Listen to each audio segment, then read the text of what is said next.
बिस्मिल्लाहिर्रहमानिर्रहीम। अस्सलामुअलैकुम स्टूडेंट। उम्मीद करता हूँ कि आप सब लोग खैरियत से होंगे और खुश होंगे। तो बच्चों, model paper class 10th mathematics का जो आपसे शेयर किया गया था, उसमें मौजूद एमसीक्यूज़ और शॉर्ट सवालात सॉल्व करके उनकी वीडियोस आप तक पहुंचा दी गई हैं। तो अब जो है लॉन्ग सवालात, उनका सलूशन आपसे डिस्कस किया जाएगा। तो क्वेश्चन नंबर 3 है कि area of rectangular park is 1500 square metre and perimeter is 160 metre. Find the length and width of the park. और फिर इसी के साथ ही इसका दूसरा पार्ट है कि find the solution of the following simultaneous linear equation with complex coefficient. तो अब इनके साथ जो है ये दो इक्वेशंस है और ये कॉम्प्लेक्स इक्वेशंस है। तो इनमें जो वेरिएबल है एक्स और वाई, इनका सलूशन मालूम करना है। तो ये दोनों सवाल कैसे होंगे, तो उनका सलूशन समझते हैं।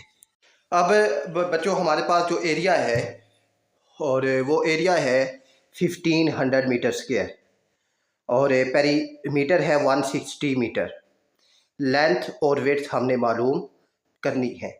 तो एरिया ऑफ रेक्टेंगल फार्मूला होता है लेंथ क्रॉस विड्थ।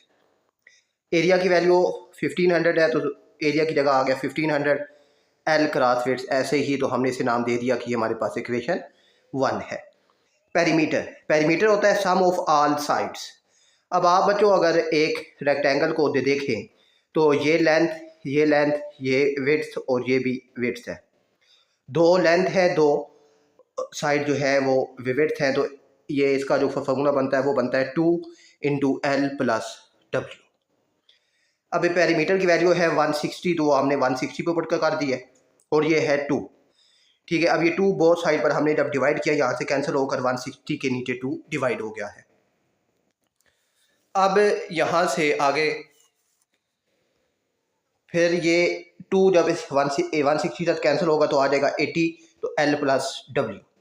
अब यहाँ से ये जो प्लस डब्ल्यू है इसको हमने शिफ्ट कर दिया इस साइड पर, तो ये हो गया माइनस डब्ल्यू और इसे हमने नाम दे दिया कि ये हमारे पास अब इक्वेशन 2 हो गई है। अब पुटिंग इन इक्वेशन 1, अब ये जो है हमारे पास L equal to 80 minus W के इक्वल है, इसे हम इक्वेशन 1 में पुट कर देंगे। ठीक है, ये इक्वेशन 1 क्या है, 1500 equal to L multiply W.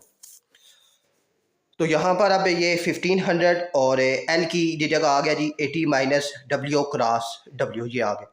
W अंदर में मल्टीप्लाई होगा तो 80 डब्ल्यू माइनस डब्ल्यू, जो डब्ल्यू से मल्टीप्लाई होकर डब्ल्यू का स्क्वायर आ गया है। अब डब्ल्यू के स्क्वायर के साथ माइनस है तो इन दोनों को इस साइड पर शिफ्ट कर देंगे। ये माइनस डब्ल्यू स्क्वायर इस साइड पर आएगा तो प्लस डब्ल्यू का स्क्वायर, ये प्लस 80 डब्ल्यू इस साइड पर आएगा तो ये हो जाएगा माइनस 80 डब्ल्यू।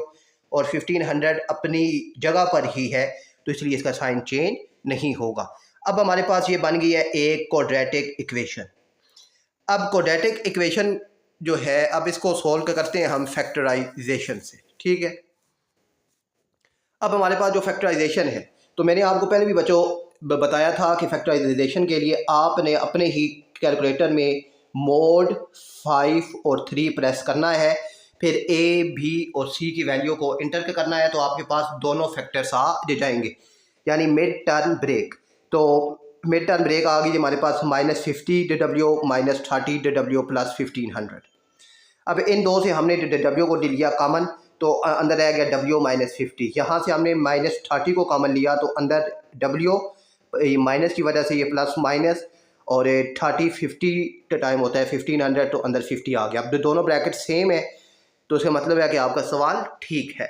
तो एक दफ़ा ब्रैकेट के जो अंदर है डब्ल्यू माइनस 50 उसको लिखना है, और जो एक दफ़ा ब्रैकेट के बाहर है डब्ल्यू और -30 इसको लिखना है, और ये दोनों ज़ीरो के इक्वल है। अब डब्ल्यू माइनस 50 इसको भी ज़ीरो के बराबर आपने करना है, और डब्ल्यू माइनस 30 इसको भी ज़ीरो के बराबर आपने करना है। -50 इस साइड पर आएगा तो ये हो जाएगा +50, जो डब्ल्यू का आंसर आ गया। -30 इस साइड पर आएगा तो ये हो जाएगा +30, और डब्ल्यू का आंसर आपके पास आ गया है। Putting W equal to 50 and 30 in equation 2।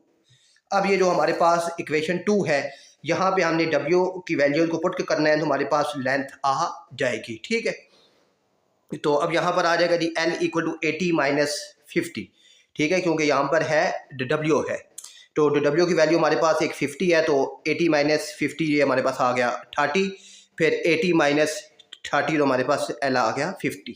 तो यहाँ पे L आ गया 50 और 30 और W आ गया 30 और 50, यानी अगर आप ये वाला भी, अगर आपकी लेंथ 50 हो तो जो वेट्स है वो 30 होगी, और अगर आपकी लेंथ 30 है तो वेट्स आपके पास 50 होगी।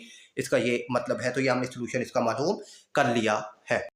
और बच्चों क्वेश्चन नंबर 3 की राइट साइड है कि इक्वेशन है 3 iota x plus 2 iota y equal to 1, और 2 plus iota x minus 3 minus iota y equal to -1 है।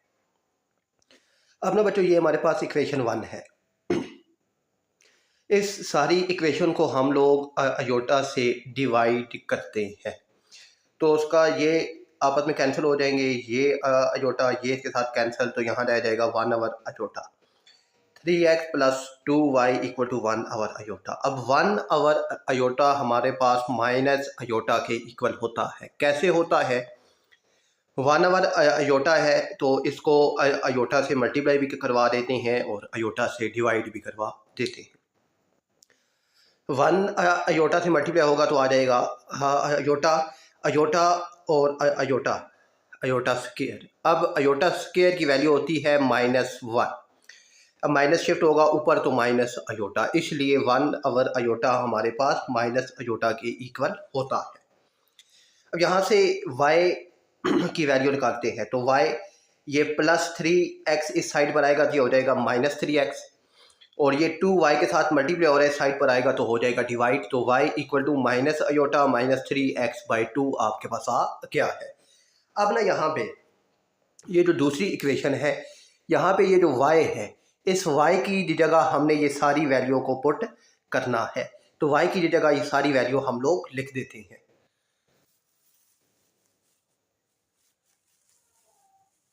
अब y की जगह जब हमने ये सारी वैल्यू को पुट कर दिया तो 2 plus iota x minus 3 minus aorta, और y की जगह आ गया जी माइनस अयोटा -3x/2।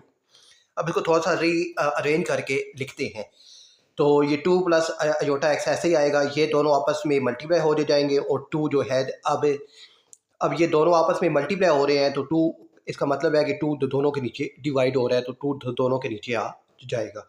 अब आप इसका अगर एलसीएम लें तो एलसीएम आता है इसका 2, तो 2 इसके साथ भी और -1 के साथ भी मल्टीप्लाई हो जाएगा। यहाँ पे भी 2 में मल्टीप्लाई हो गया, यहाँ भी 2 मल्टीप्लाई और यहाँ भी 2 मल्टीप्लाई। यहाँ पे ये जो है 2 अब मल्टीप्लाई होगा तो 2 2 4, 7x है तो 7x भी आ जाएगा तो 4x। 2 अयोटा से होगा तो 2 अयोटा 7x भी है तो 2 अयोटा x आपके पास आ गया है। यहाँ से ये 2 और ये 2 आपस में हो जाएंगे कैंसिल, तो ये 2 -1 से मल्टीप्लाई होगा तो आ जाएगा -2।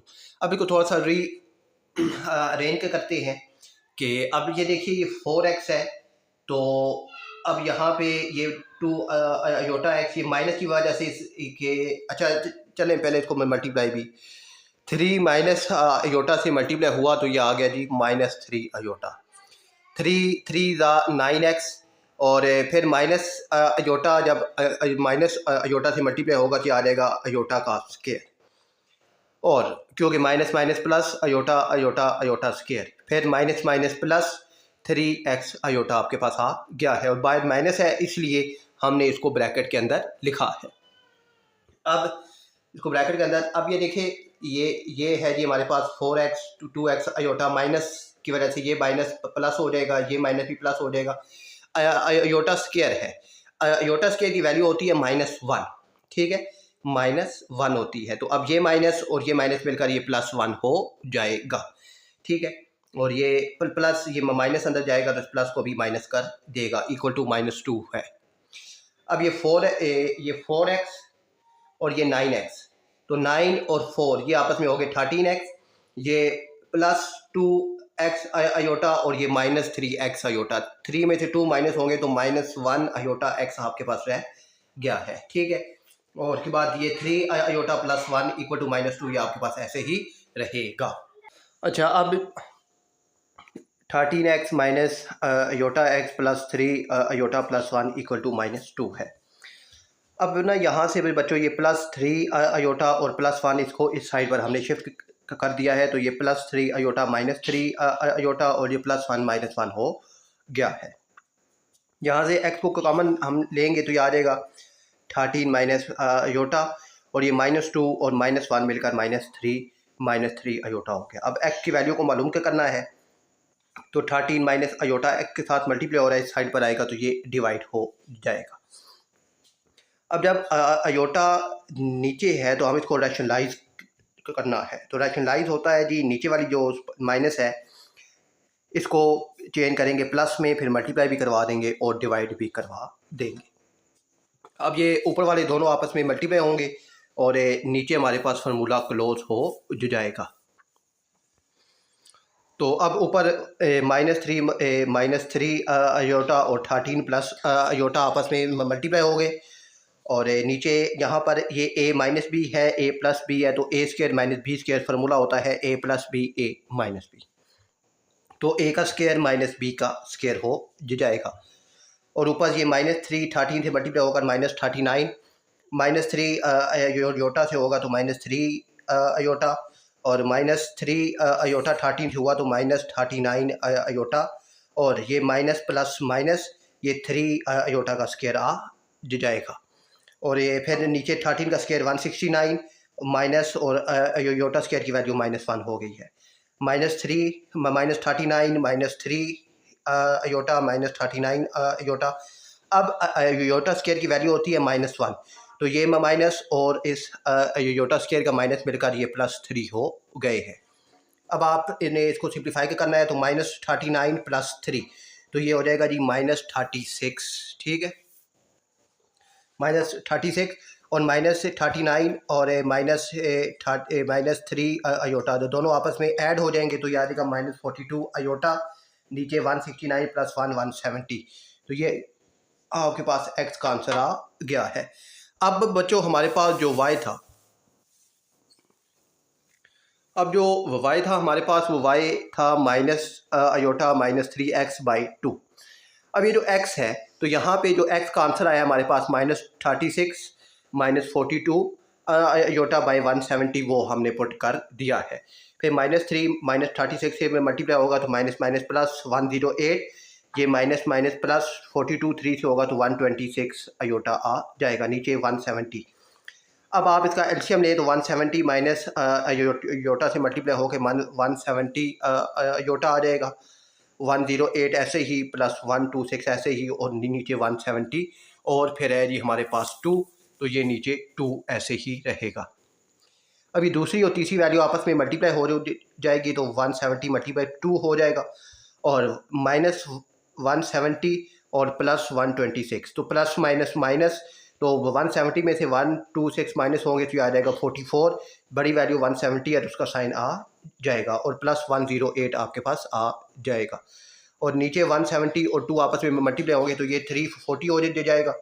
अब तो अब ये जो है हमने इसको a प्लस बी आयोटा की फॉर्म में लिखते हैं, तो अब रियल नंबर आ जाएगा पहले 108 - 44 बाय आयोटा बाय 340।